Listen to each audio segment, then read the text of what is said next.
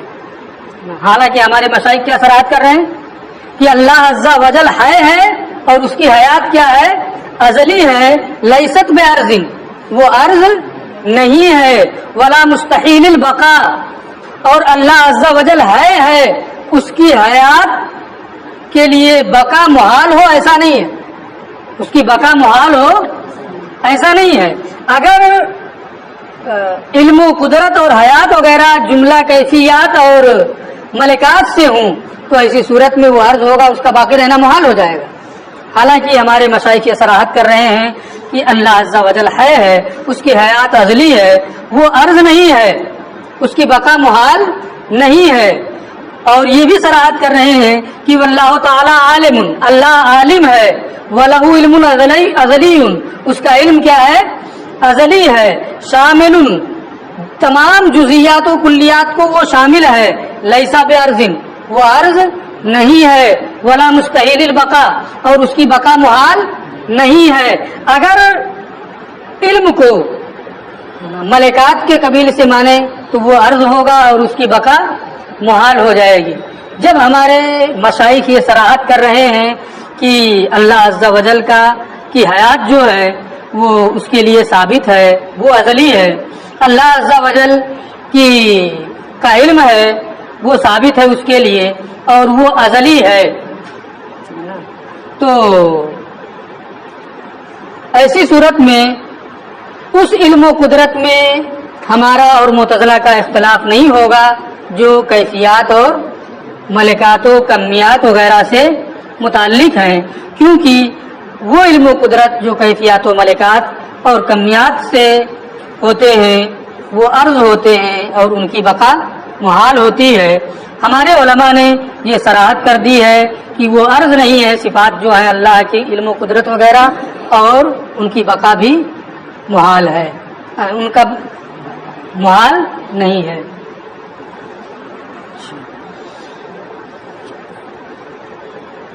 ولا مستحیل البقائے ولا ضروری ولا مکتسب، اور وہ اللہ کا علم جو ہے وہ ازلی ہے، عرض نہیں ہے، اس کی بقا محال نہیں ہے، وہ ضروری بھی نہیں ہے، وہ ضروری بھی نہیں ہے اور کسبی بھی نہیں ہے. کیونکہ ضروری یا کسبی ہونا یہ تمام چیزیں اس علم کے سے متعلق ہیں جس کا علم حادث ہوتا ہے، ان لوگوں سے متعلق ہیں جن کا علم حادث ہوتا ہے. تو اب